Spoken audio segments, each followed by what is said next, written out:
害。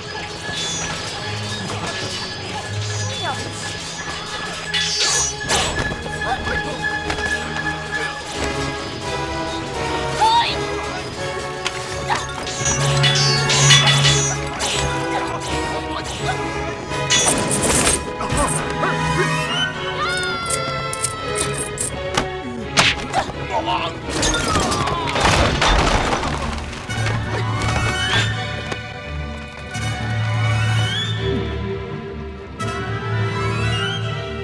拿下！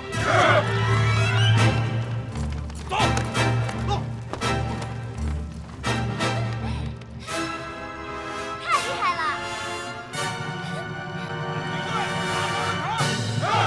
二队把守四围。走。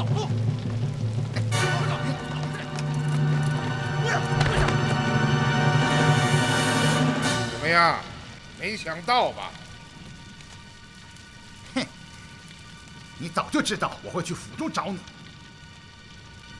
大将军王孝杰在西市的三仙观找到了我留给钟氏的名帖，这令我感到非常诧异。在搜查三仙观时，公主无意间说起她逃亡之时，曾看到2个身穿黑斗篷的人在那里接头，其中一人称另一人为南山。联想到放在三仙观中的名帖，我立刻想到了你。全城戒严之后，你一定与南山取得了联系。他告诉你，圣上与我变异行事之权，只有挟持我为人质，才能够将你们安全送出城去。于是你便使用了调虎离山之计，故意留下名帖，引我前往三仙观，而你们则在南山的掩护下潜入我的府中，守株待兔。不错，想通了这一点，我立刻命令曾泰持我大令，调集南衙进军，而如燕则来到城门等待追回银马车的李元芳，让他暂且不要回府，在此埋伏。什么？你知道了银马车的秘密？当然。老实点，站好了。老实点。请大将军夜看马车。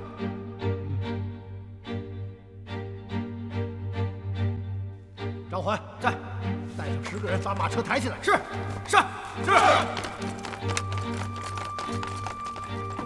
，1、2、3，1、2、3。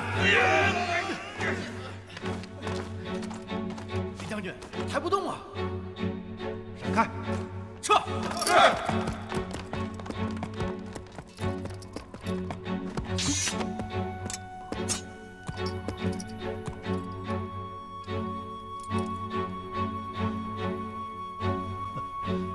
果然是银马车。现在银马车应该已经回到了洛州刺史府。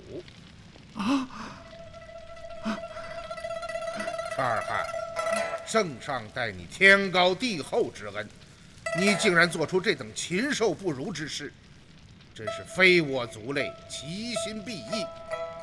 而今事情败露，而已成过街之属，可笑你还不思悔过，竟然挟持宰相，意欲逃出城去，继续奸谋，真是不知天理昭彰。听我好言相劝，立刻将奸谋和盘托出，供出同党南山，或许尚可开脱1、2，否则一旦天威降临，儿就是粉身碎骨。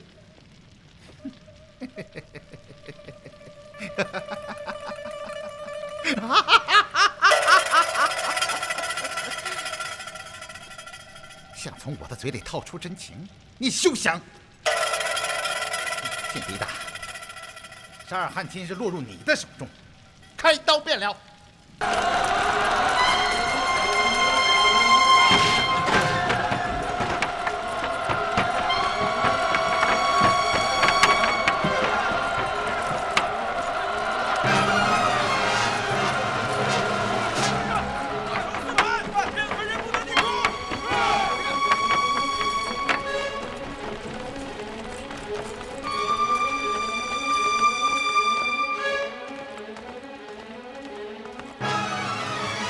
我仔细数。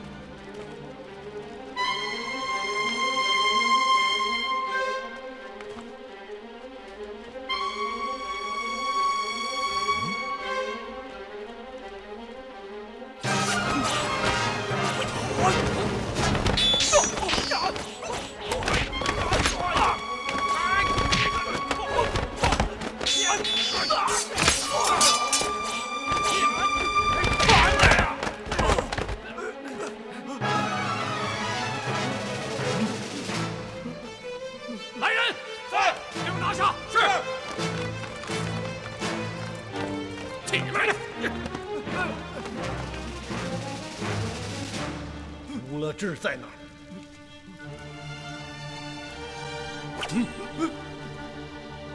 让我再问第2遍。他没和我们在一起。远方，大人，小姐，他们便是乌勒志麾下的那支神秘骑兵。元芳，你怎么知道？刚刚这2贼使用的刀法与乌勒志完全相同，只是速度稍差而已。他奶奶的，终于找到你们了！有件事应该让你们知道，你们的主子赫鲁已经被捕，现正关押在天牢之中。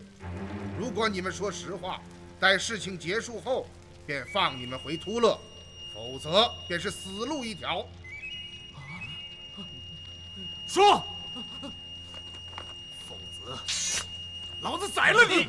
你们知道他是谁吗？你们突袭镇远隘口，残杀守隘军士，将他们踢成白骨。那些军士便是他的麾下。你们不说实话没有关系，我就将你们交到他的手里。你们想一想，自己会是什么下场？我他娘抽了你们的筋，扒了你们的皮！说，我们说，贱骨头！你们是乌勒志的手下？是，我们是赫鲁太子的卫队，御风者。乌勒志将军是我们的首领。御风者？正是。御风者，大帅，我好像听说过这个名字。哦，御风者是一支神秘的骑兵，曾是沙漠中最彪悍的强盗，专门劫掠往来行商和各国使团。据传闻，这些人来无影去无踪，从没有人看到过他们的真实面目。遇到他们的人都变成了沙漠中的白骨。几年前，御风者在沙漠中齐结突勒商队，吉利可汗派鹰师追剿。自那以后，就再也没有听到过御风者的名字。没想到，竟被赫鲁收为麾下。你们怎么会在铁勒的家里？铁勒，我们不知道谁是铁勒啊。赫鲁住在这里是吗？正是，我们是跟随太子殿下来到这里的。这里还有什么人？还有一个管家，叫李九。曾太，命衙役们搜查全院，找到这个李九。是。这一次你们来了多少人？50人。其他的人呢？只有我们2个跟随太子进城，其他的人都在城外，我们也不知道在哪儿。上林村中的突勒人果然就是他们。你们到洛阳来的目的是什么？我们只是跟随太子殿下，保护他的安全，其他的就不知道了。你们2个为什么不跟随赫鲁和乌勒志离开洛阳啊？我们奉太子之命，在此守卫。押下去。是。走走。快走快走，走走。元芳啊，看起来赫鲁和乌勒志逃走之前就住在这里。铁勒与赫鲁是亲兄弟，定是他将房子让给赫鲁与乌勒志居住，自己住进善金局中。恐怕事情没这么简单呐。哦，大人的意思是，这里院落宽阔，房舍众多，就是再有10个人也住得下。铁勒有什么必要搬到善金局去住呢？再者，你想到过没有？铁勒是4品都尉，善金局的官员，有他住在这里，赫鲁和乌勒志岂不是更加安全？有道理。这里面恐怕是另有蹊跷啊！安师，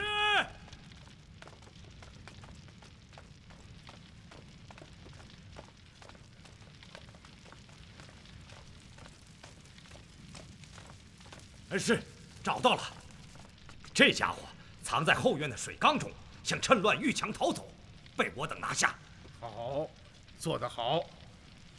你就是管家李九啊？是，小的是李九。你为什么要逃跑啊？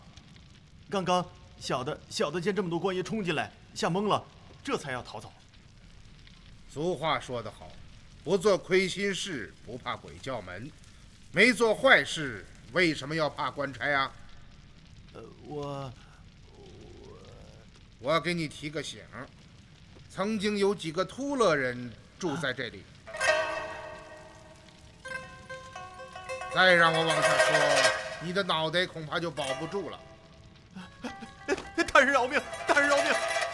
小的实话实说，住在这儿的是秃勒太子赫鲁、将军乌勒志和2个护卫。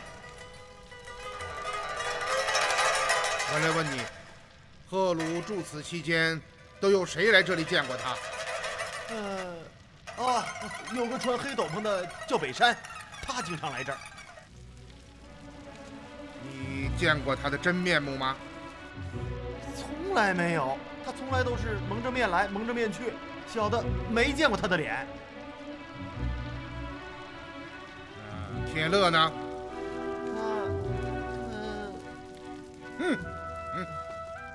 来人，将此贼拖到门前斩首。是。饶命啊，大人！我说。传回来。大人明察，此事与小人无关啊，都是赫鲁和乌勒志让我做的。说。是，这里本是善金局铁老爷的家，小的是这里的管事。但是2年前的一个夜里，家里人都睡了。谁呀？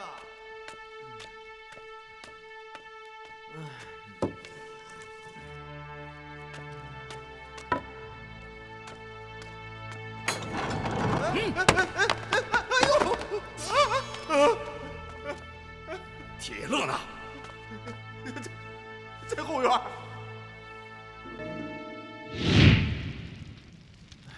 从那天起，赫鲁和乌勒志将老爷拘禁在后堂地下的密室中，他们给了小的一些钱，替他们打点，只要他们来到洛阳，就会住在这儿。也就是说，铁勒还活着？是，就在后堂的密室中。他真的还活着？卑鄙小人，定是贪图钱财，才出卖了主人，做了赫鲁的爪牙，真是罪该万死。大人饶命！大人饶命啊！要想活命，就马上引我们到后堂，打开密室，放你的主人铁勒出来。是。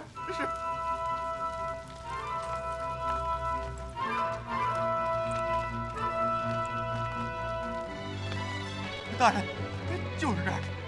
打开。是。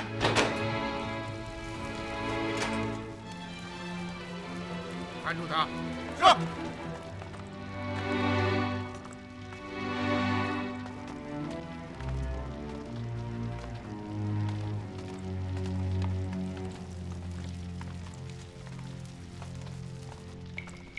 在那儿。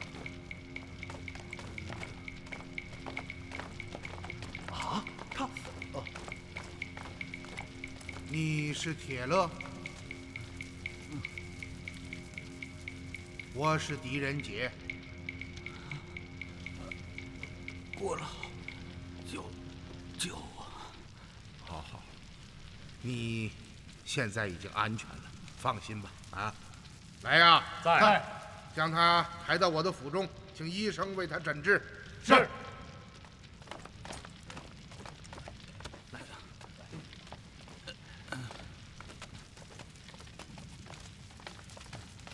真想不到，结果竟会是这样。恩师，铁勒被关在密室中2年之久，那么替他在善金局当差的又是谁呢？问得好，这里边大有文章啊。大人，他是真铁勒，这一点应该错不了。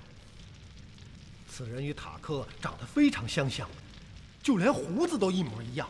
不错，刚刚一见到他，卑职便险些脱口喊出来。看起来我的判断并没有错。总裁啊，你立刻传令用之期岳士到府。是。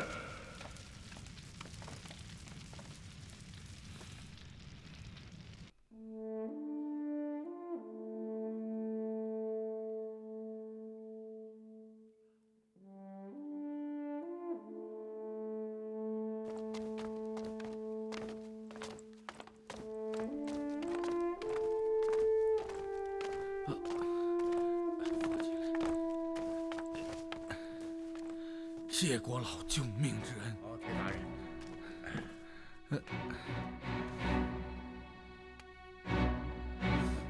你身体虚弱，不必行此大礼。坐。谢国老。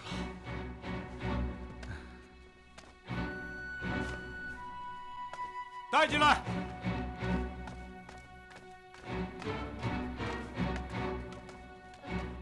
大人，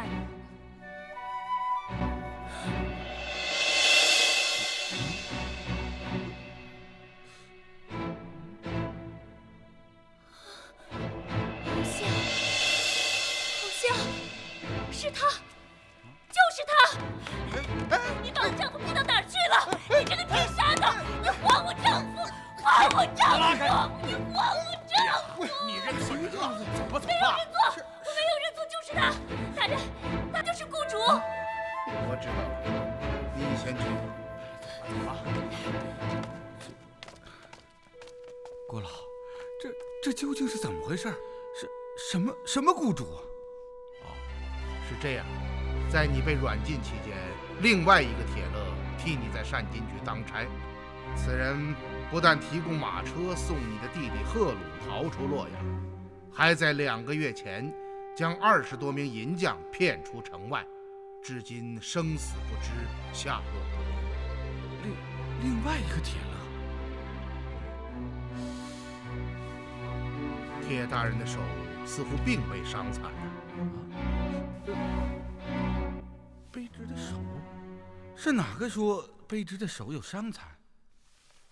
将作大监沙尔汗，他说2年前你在一次饭住当中出了岔子，金水一出，将左手烫为伤残。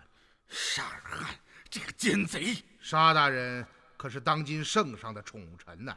国老，沙尔汗是个不折不扣的内奸呐，请您立即具折，向圣上揭露他与赫鲁的奸谋。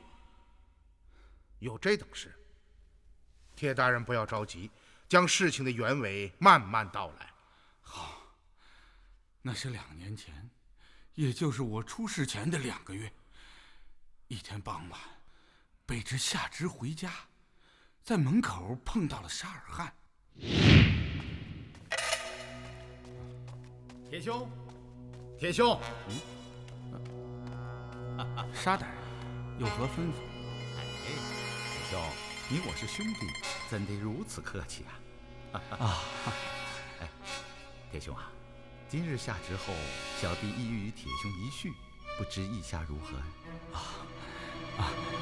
但凭沙大人吩咐。好，请啊。铁兄自脱了归巢，已有近30年了。是啊，岁月不居，时节如流。当年还是个20多岁的小伙子，转眼已经垂暮了。难道铁兄真想在洛阳终老一生？沙大人这话可让铁勒有些目测高深了。铁兄也许还不知道，而今托勒国内的形势发生了很大变化。你的弟弟赫鲁重掌夺路5部，凭实力也可与吉利可汗分庭抗礼。大人为什么说起这些？你说呢？卑职不懂。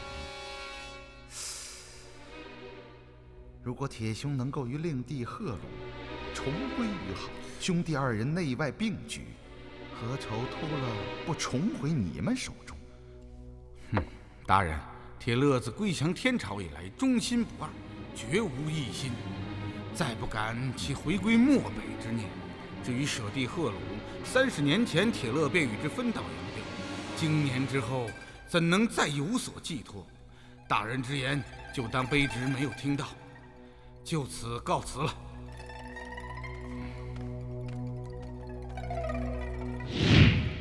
经过那次事后，卑职在局内尽量躲避沙尔汗，避免尴尬，反倒是他泰然得很，而且再也没有提及此事。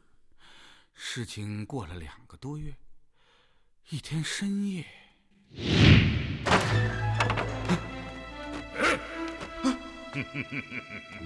我软弱的哥哥，怎么不认识我了？赫鲁，是你？是我，没想到。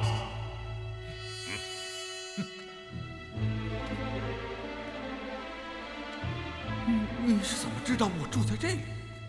当然是我告诉他的。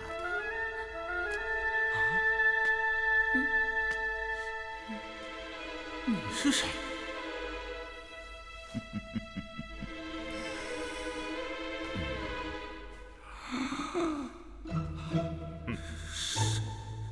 沙大人，是你！圣上对你天高地厚之恩，你为何要做这等悖逆之事？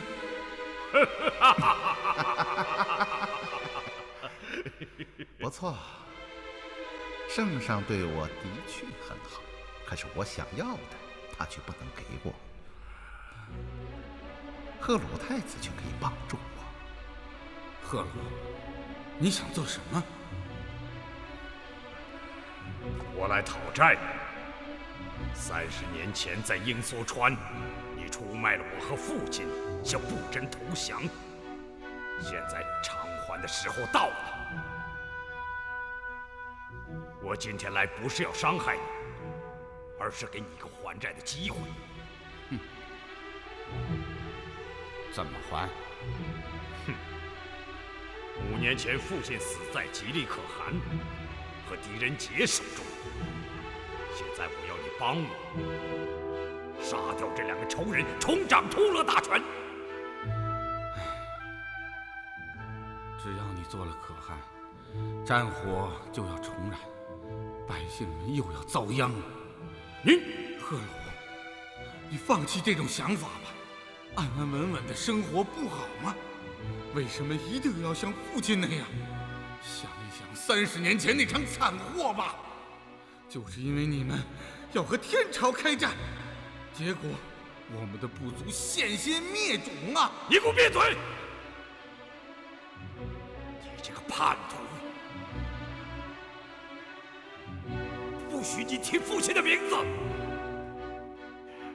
你不帮我，我就宰了你！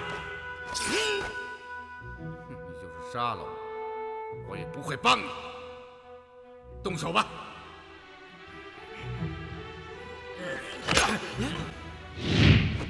事情就是这样。他们的计划是要杀死吉利可汗和我。赫鲁是这样说的。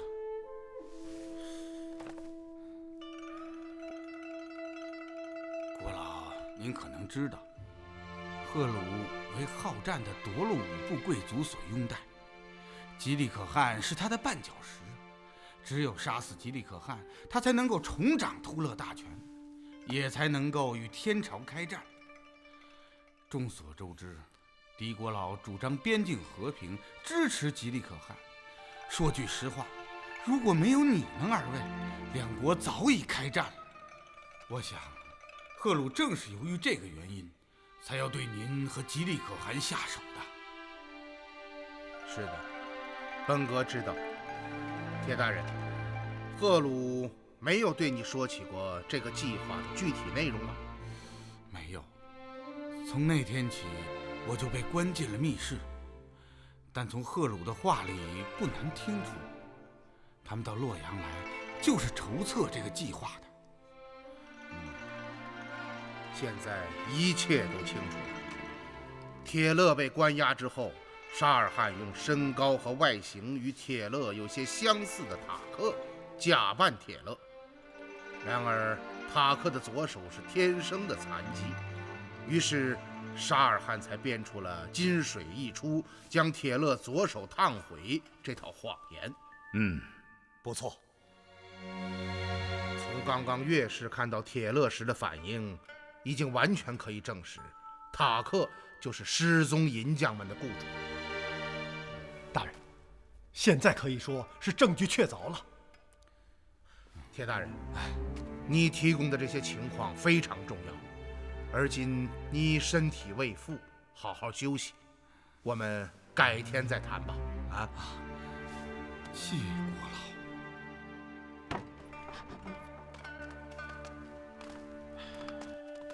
大人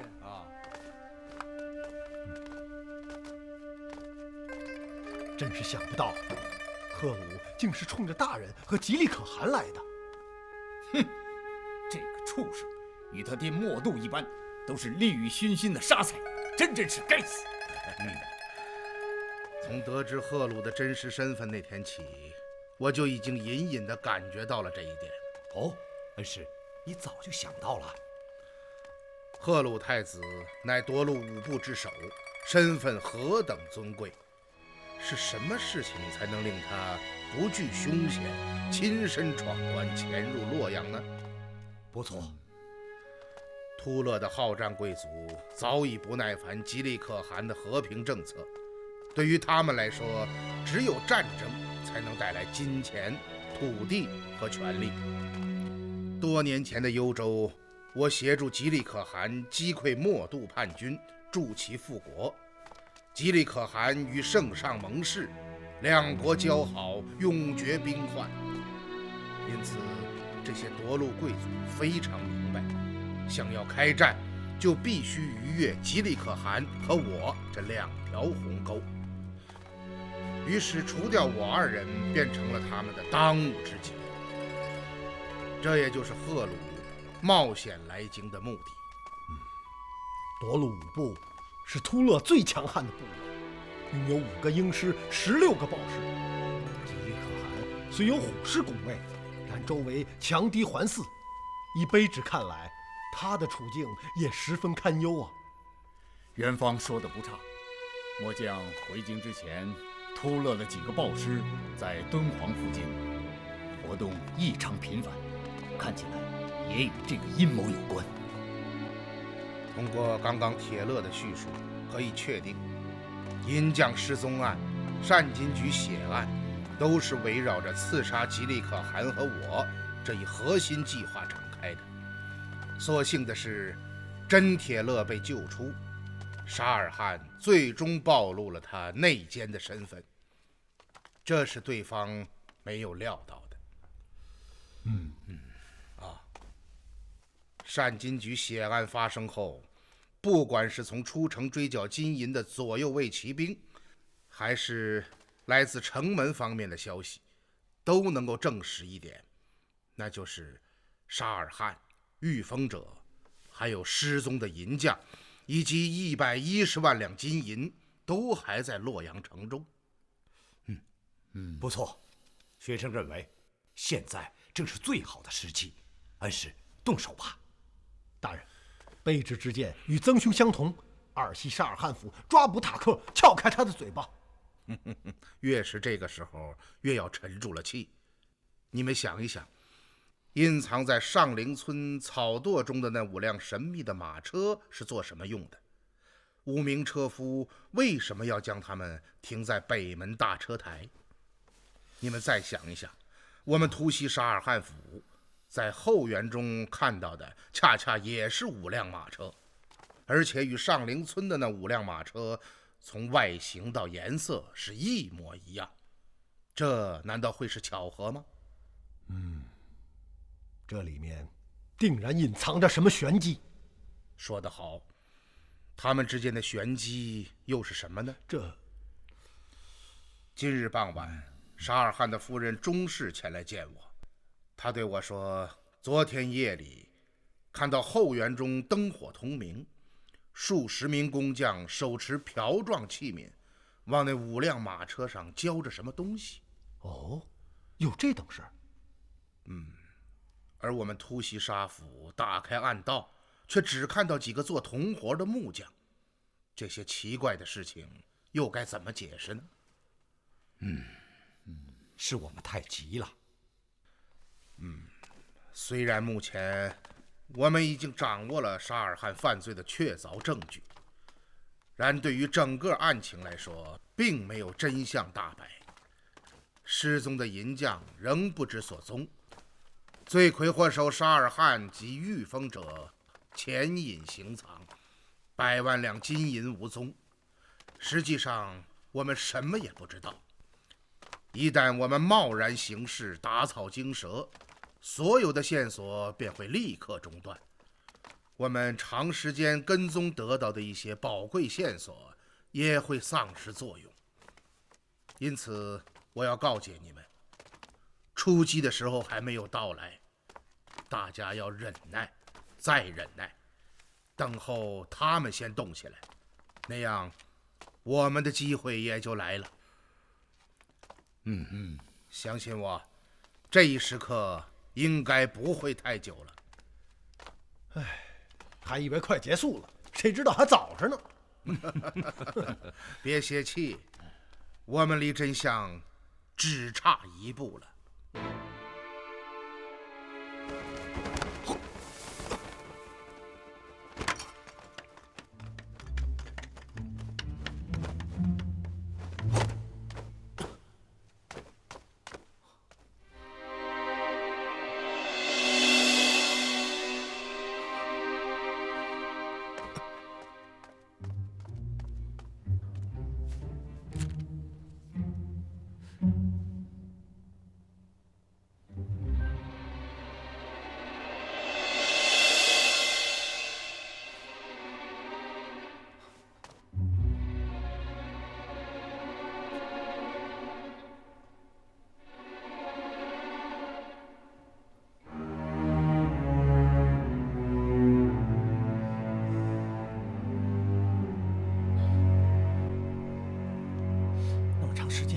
还没动静。是啊。哦，李将军，李将军有动静吗？没有。刚刚我潜入府内查看，发现原来放在后堂门前的5辆马车不见了。啊！隐蔽。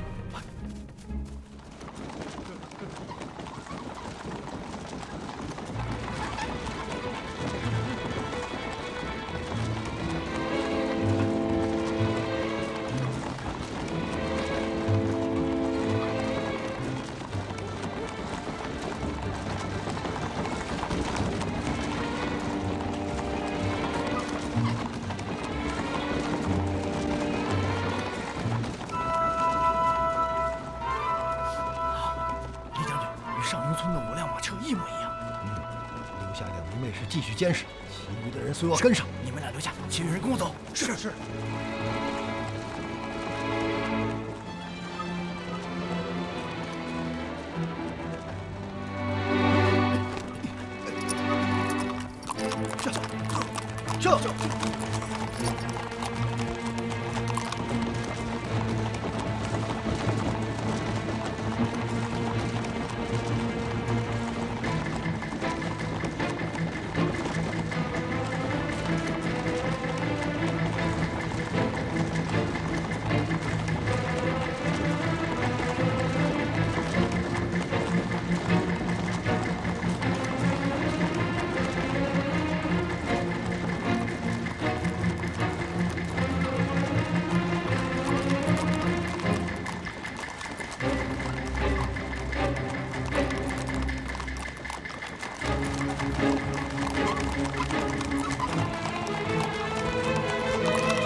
这是什么地方？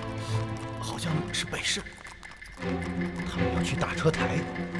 李将军，你看，马车拐弯了，跟上！就！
怎么样，李将军？来了。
继续监视大车台，其余的人随我跟上。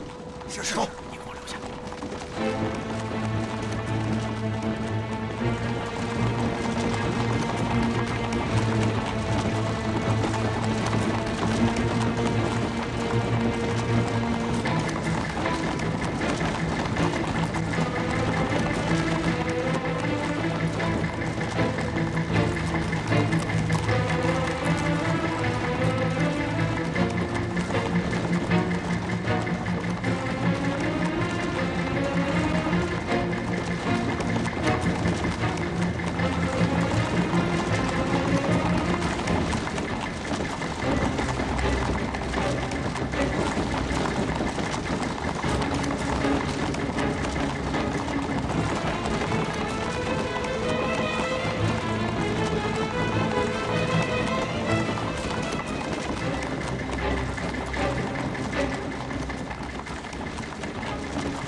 在这里继续监视，我回府向大人禀告。是，撤。什么？后园中的5辆马车不见了？正是。卑职寻遍后园，也没有发现马车的踪迹，于是便赶到后门，找到负责监视的张环。没说两句话，沙府后门打开，后园中那5辆马车缓缓地驶了出来。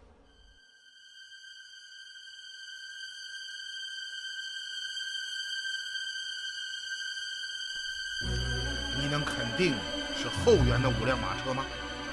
与上林村的5辆马车从样子到颜色都是一模一样的。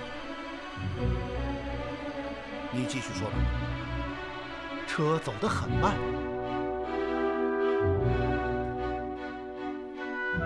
大约用了半个时辰，才来到北门的大车台。他们去了大车台？正是。1刻之后，卑职潜入暗中监视，看到上林村来的5辆车与沙府后园来的5辆车并排停在最后的一进院子里。待了大约1盏茶的时间，新到的5辆马车离开大车台，在城中绕了个圈子，又回到了沙尔汉府。那上林村的5辆马车呢？仍然停在大车台，张环率卫士在那里监视。沙府之事真是愈演愈奇呀！5辆马车招摇过市，在大车台停了一下，又驶回沙府。这是什么意思呢？卑职也觉着纳闷儿。元芳，你马上命人传令，负责监视的所有卫士要睁大眼睛，绝不能放过任何的蛛丝马迹。卑职马上就去。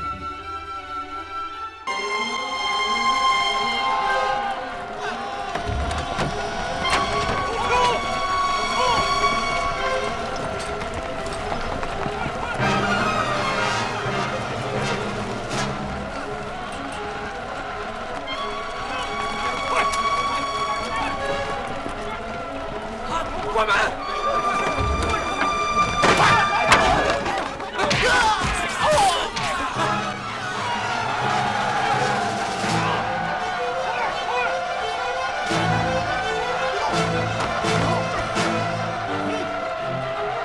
带走！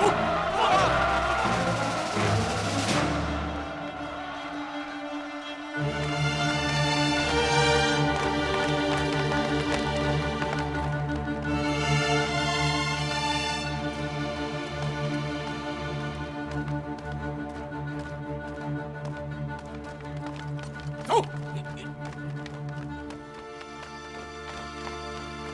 跪下！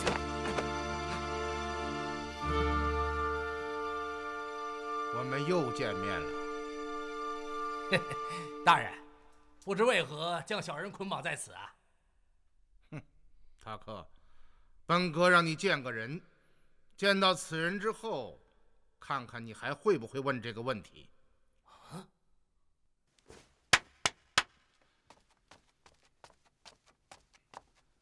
参见国老。铁大人啊，这个人就是你被囚禁期间顶替你在善金局当差的贾铁勒。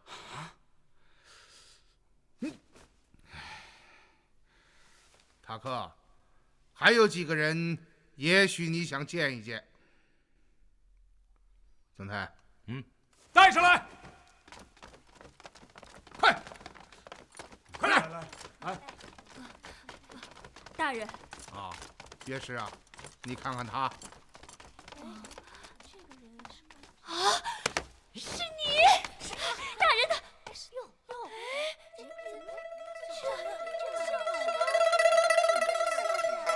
岳师，你们仔细看一看，哪个是银匠们的雇主啊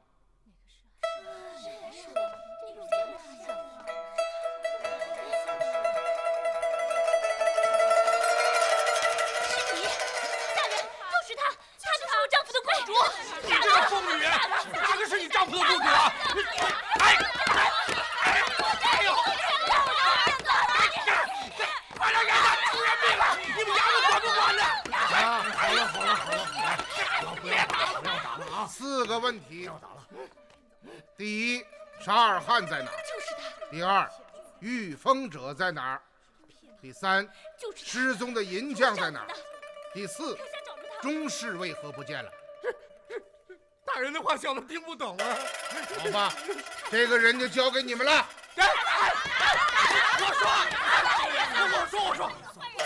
我才说呀，大人。本阁在听。他们都在后堂下的密室中。上次，本阁曾经检查过那间密室，并未发现任何异常。塔克，你不是在有意撒谎吧？真的没有啊，大人。府中的密室是一个可以转动的大圆盘，消息是在后园外小桥旁的一座假山之中。机关分为几层，第一层是掩护用的。你们那天突然来到，我只得暗中启动第一道机关。沙尔汗、御风者、银匠和夫人分别在2、3、4层中。打开机关，头前带路。是。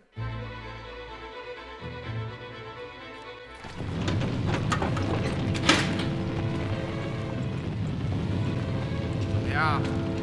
机关已经启动了。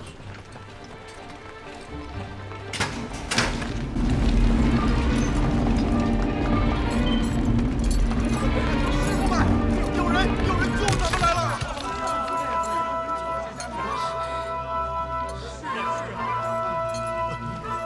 娘子，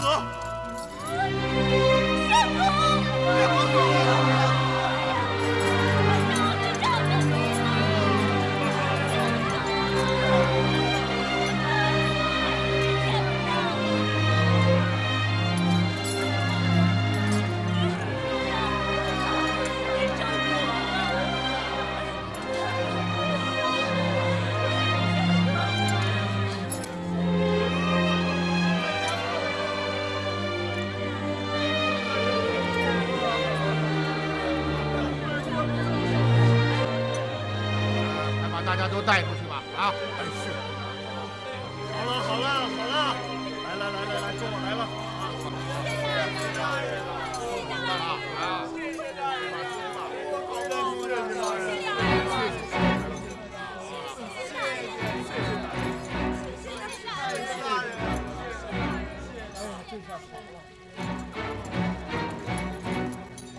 大家，命众军做好准备。第3层就是沙尔汗和御风者。是。上。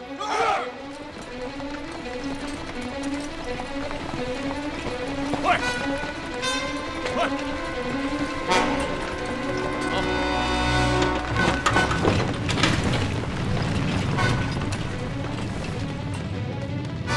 准备。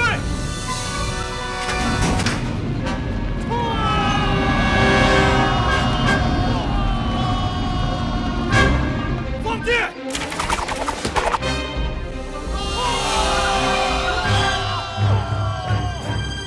没有人，空的。闪开，闪开！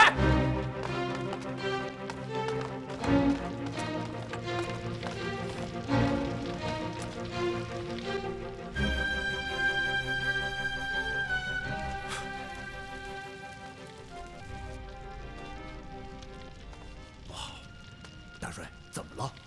立刻命令塔克打开通往善金局的密道。是，走。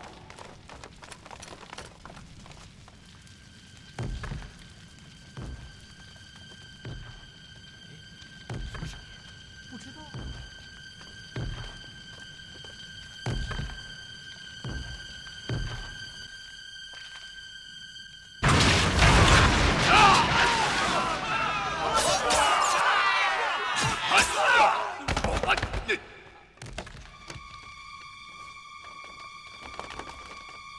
换上这些魏军的衣服，从善金局废墟的出口出去。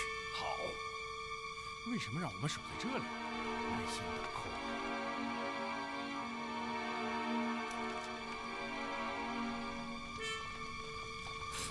啊！啊！这……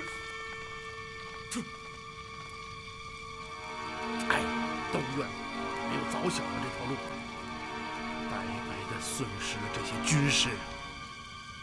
奶奶的，我就不信他们能跑到天上去。弟兄们，集合队伍，给我追！是。走。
恩师，哎，找到了没有？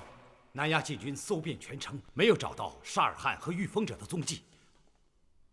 不应该呀，他们人数众多，目标很大，怎么可能找不到呢？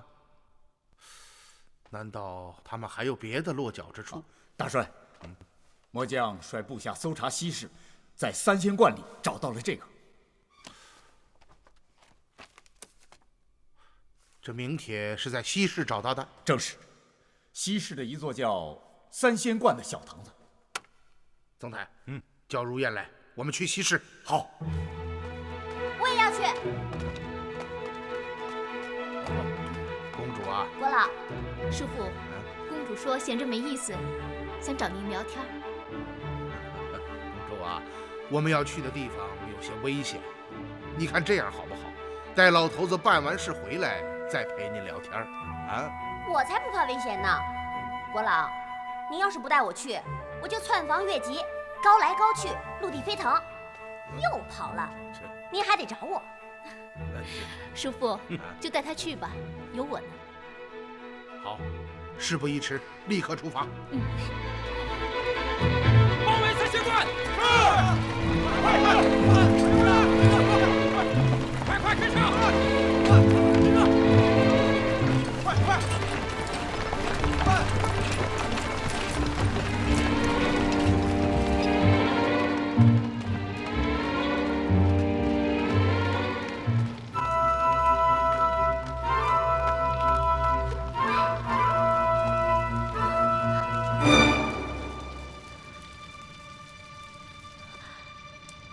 这里我来过。你来过？当时我弟为了找到我，率人搜查西市，我逃进了这里。你什么？我看到有2个穿黑斗篷的人走了进来，这2个人在这里说了很长时间。他们都说了什么？说要杀死你。昨夜你说有人要杀死尼公，就是在这里听到的。他们还说了什么？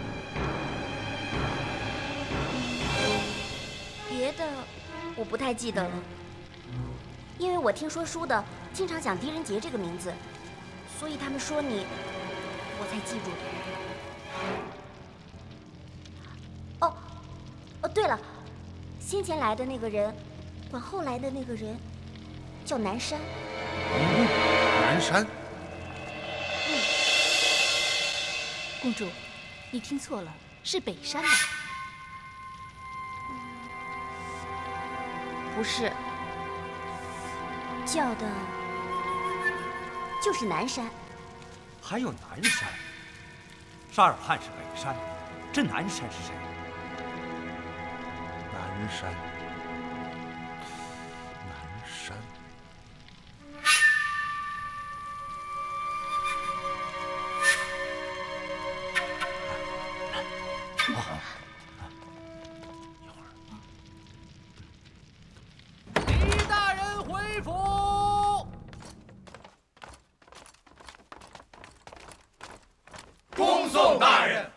大家辛苦了，回去休息吧。是。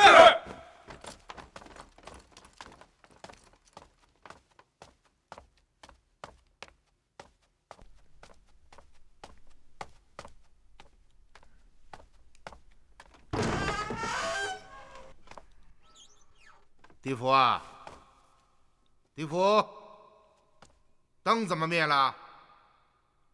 地府。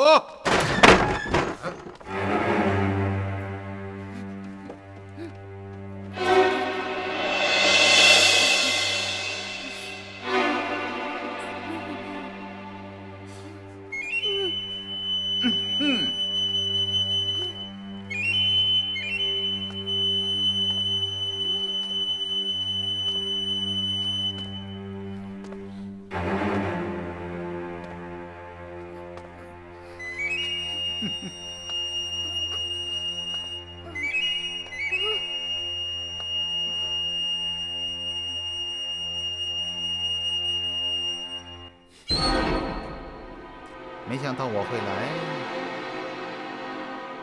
还是没想到我敢来。你为什么要来？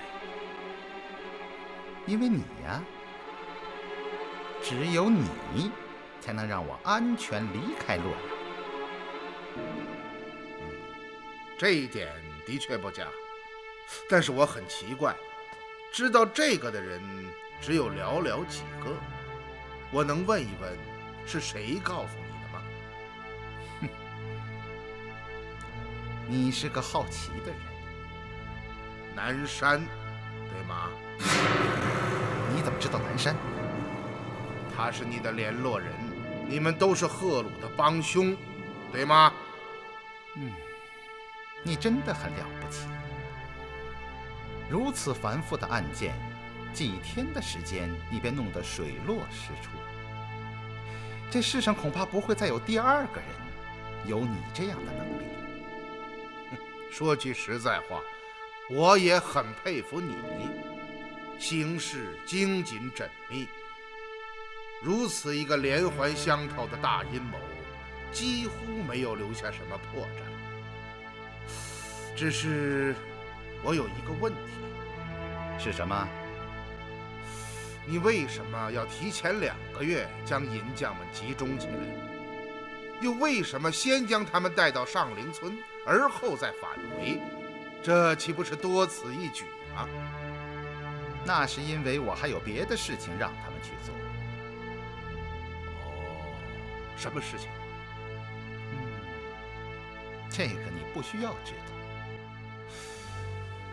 那么我能知道你为什么要处心积虑突袭闪金局，抢劫制器用的金银吗？难道只是为了钱？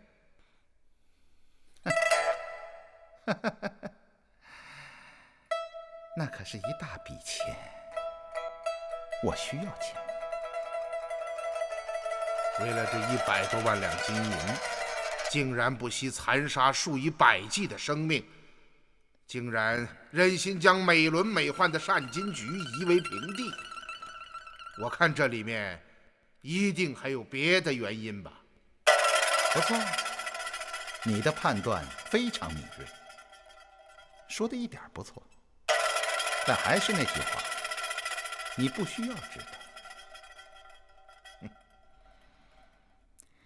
你只要知道必须立刻将我们送出城去这一点就足够了。恐怕不可能。是吗？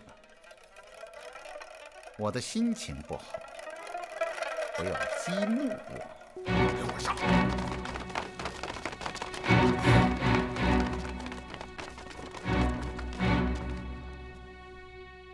看起来我没有选择了。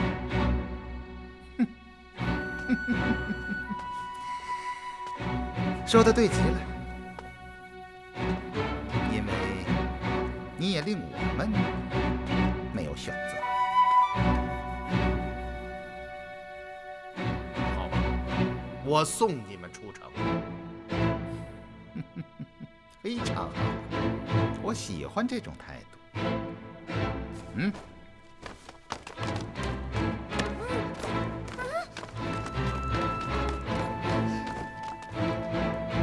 你想把她怎么样？嗯，当然厚了一桶梨口。她可是我的妻子。好了，国老，立刻让家人备马。记住，不要耍花招，否则休怪我杀某无情。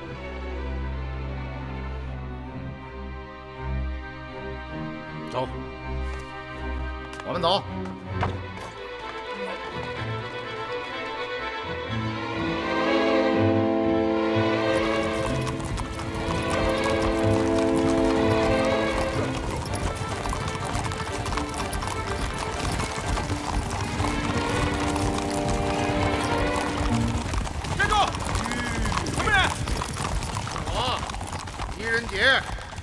国老啊，怎么要出城？当然不是。你不想活了？叫他打开城门。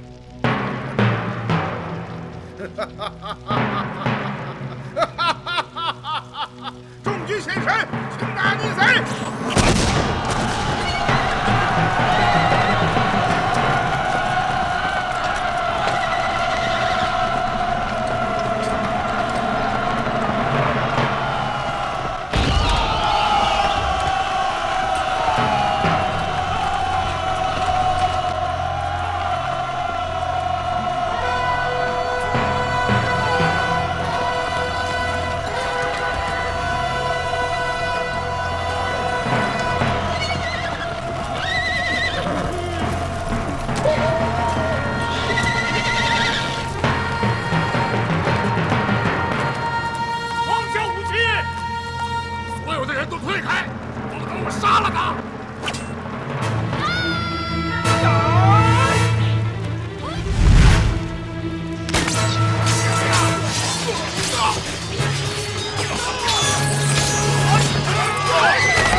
么样？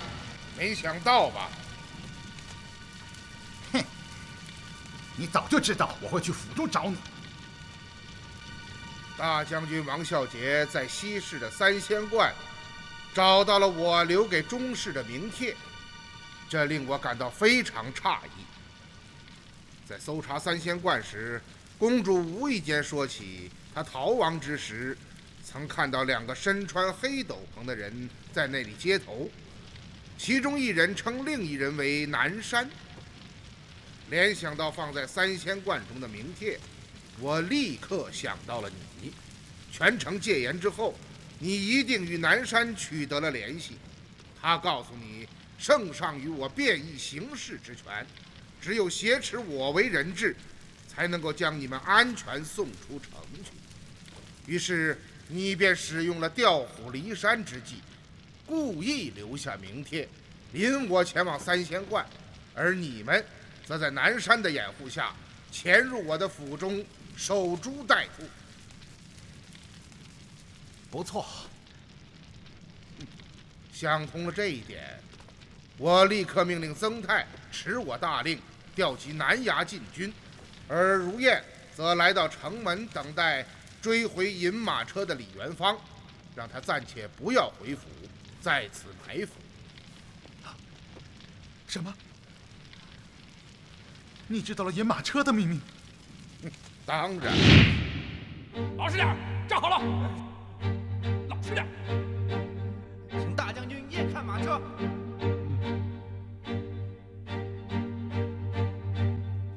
张环在，带上10个人把马车抬起来。是。1、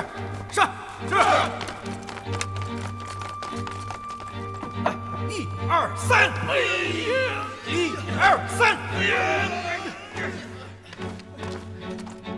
李将军，抬不动啊！闪开，撤。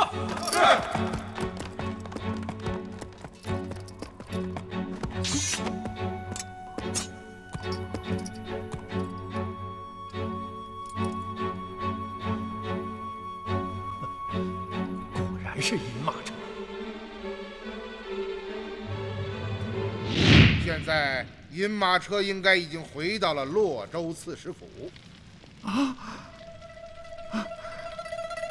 查尔汗，圣上待你天高地厚之恩，你竟然做出这等禽兽不如之事，真是非我族类，其心必异。而今事情败露，而已成过街之属，可笑你还不思悔过，竟然挟持宰相，意欲逃出城去，继续奸谋，真是不知天理昭彰。听我好言相劝，立刻将奸谋和盘托出，送出同党南山，或许尚可开脱1、2，否则一旦天威降临，而就是粉身碎骨。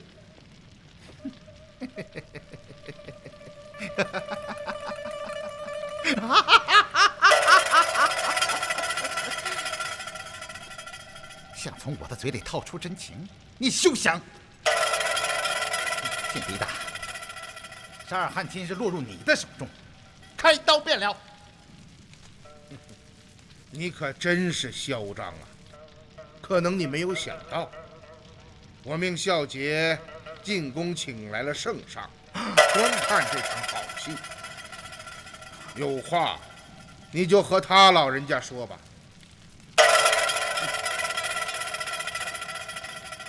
有请皇帝陛下。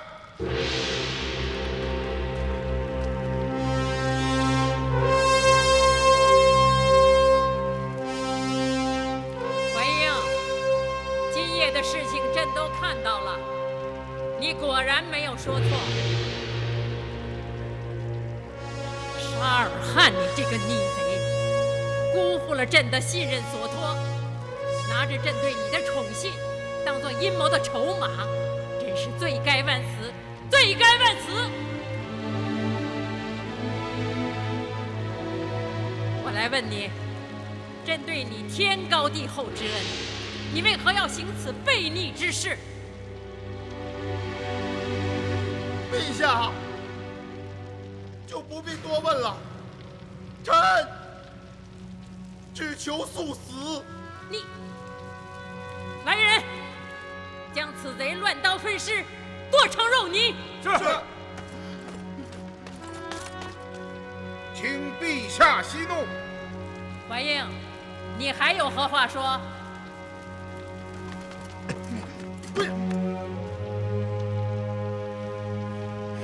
沙尔汗身上还隐藏着一些秘密，事关两国合议，能否待臣审理完毕后再行处置？也罢，你半月之内连破其案，劳苦功高，此事便由你来处置吧。臣遵旨。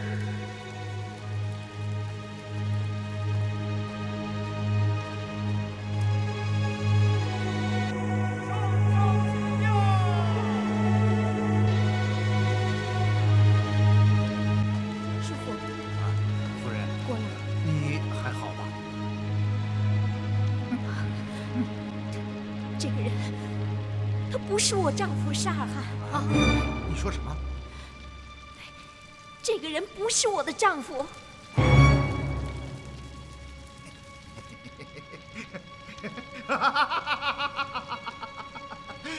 狄仁杰，你的末日就要到了，就要到了！掰着手指都能算得出，你会比我死的惨10倍、100倍！哎，抓住他！站住！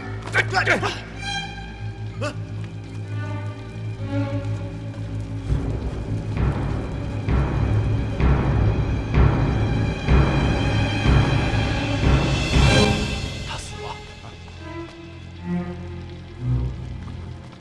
大人，他将毒药和纸条一起塞进了嘴里。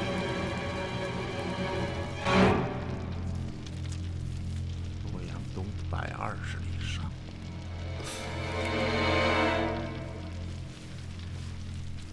夫人，这到底是怎么回事？郭老，昨天夜里，我从您府中回到家里。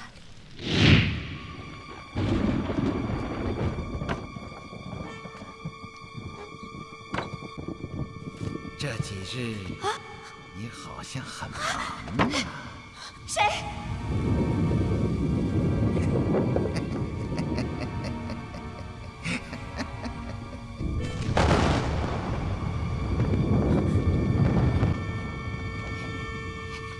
你是谁？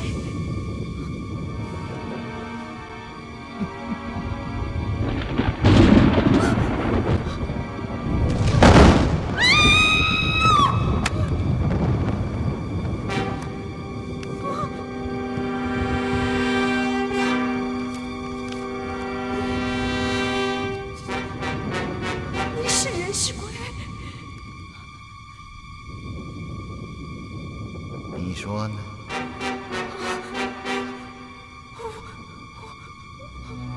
我不是在做梦吧？当然不是。你没死。是的，我没死。最近，你似乎和狄仁杰走得很近。狄公果然没有说错，你就是善军举血案的罪魁祸首。是的，他说的没错，但你做错了。你不该引他搜查后花园，更不该将我们的事情告诉他。你做错了事，要付出代价。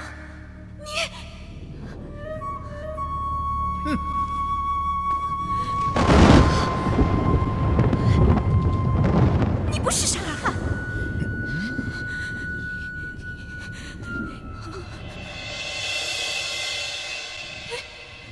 怎么？是不是发现了什么？你不是我的丈夫。因为我的脖颈上没有那颗大黑痣。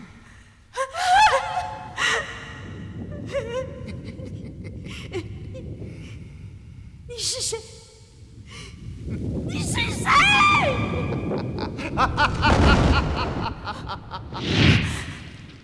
太可怕了，真是太可怕了！我的丈夫竟然被换掉了，我竟然和一个陌生人生活在一起。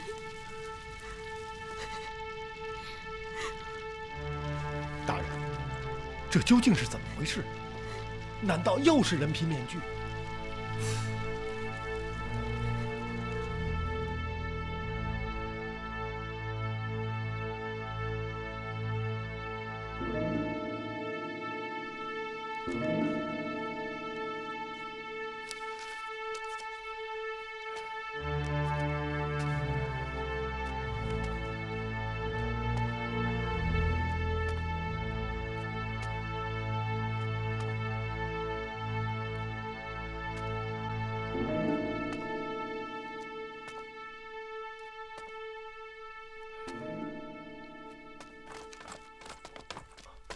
大人，哦，元康，曾太，验尸的结果怎么样？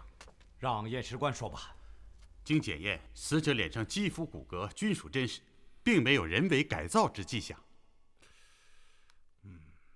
哦，你辛苦了，下去休息吧。是。大人，想不到案子破了，事情却越发的扑朔迷离了。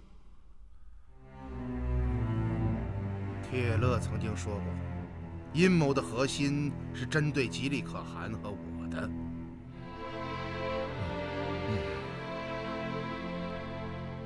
我有一种不祥的预感，此案还远远没有结束。我们刚刚破获的银车大案只不过是个序幕，真正的阴谋还没有开始啊！还没有开始？假扮沙尔汗的人是谁？真沙尔汗在哪里？他们又为什么要换掉沙尔汗？从假沙尔汗的口中抢下的纸片上，有几个字尚可辨认：洛阳东120里上。这又是什么意思呢？然而，这一切都随着假沙尔汗的死变成了谜团。但是，直觉告诉我们已经处身于一个巨大漩涡的中央。只要我们行差踏错，它便随时可以将我们吞噬，将我们撕成碎片。